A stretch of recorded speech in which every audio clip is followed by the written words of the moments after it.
బాధ్యతతో ఖర్చు పెడుతూ బాధ్యతతో వాళ్ళకి ఇస్తూ హ్యూమన్ క్యాపిటల్ను మీద పెట్టుబడిగా పెడతా వచ్చినాం అధ్యక్ష.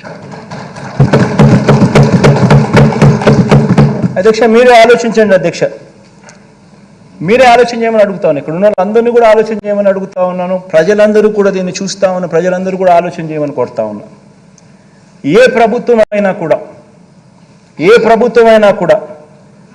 5 సంవత్సరాల పాలన చేసి 5 సంవత్సరాలలో ప్రజలకు చెడు చేసిందని కానీ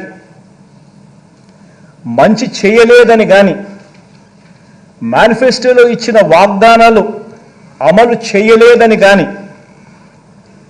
ప్రతిపక్షం నమ్మితే నిజంగా నమ్మితే అలాంటి పరిస్థితుల్లో అధికార పార్టీని ఎదుర్కోవడానికి ప్రతిపక్షాలన్నీ ఏకం కావాల్సిన అవసరం ఏముంది అధ్యక్ష?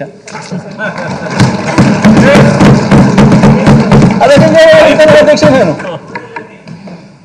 ఏకం కావాల్సిన అవసరం ఏముంది అధ్యక్ష? ఎట్లాగో గాలికి ఎగిరిపోతారు. ఏకం కావాల్సిన అవసరం ఏముంది అధ్యక్ష? ఇంతేనా అధ్యక్ష? జాతీయ పార్టీతో కూడా ప్రత్యక్షంగా ఒకరితోనూ పరోక్షంగా మరొకరితోనూ జాతీయ పార్టీలతో కూడా అధ్యక్ష అవగాహన కుదుర్చుకొని కుట్రలతో పరువు దక్కించుకోవాల్సిన పరిస్థితిలో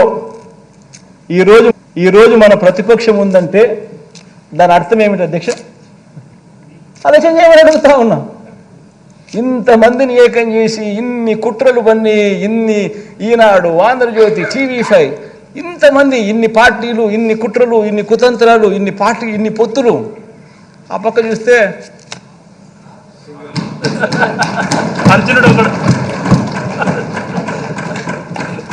ఆలోచన చేయమని అడుగుతా అధ్యక్ష ప్రతిపక్షం బలపడలేదు అధ్యక్ష.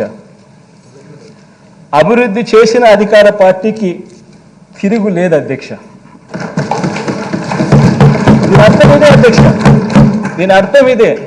అందుకనే ఇవన్నీ జరుగుతూ ఉన్నాయి అధ్యక్ష. ప్రజల్లో వారు లేరు కాబట్టి ప్రతిపక్షం కుట్రలను పొత్తులను ఆశ్రయించింది అధ్యక్ష. పొత్తులతో పాటు అబద్ధాలని మోసాల్ని కూడా నిజంగా ఆశ్రయించడం అన్నిటికన్నా దారుణం అధ్యక్ష. అందుకనే ఈ మధ్య కాలంలో చంద్రబాబు నాయుడు గారు కొత్త వాగ్దానాలతో కొత్త గారడీలు చేస్తూ ఉన్నాడు. అసలు ఎక్కడా లేని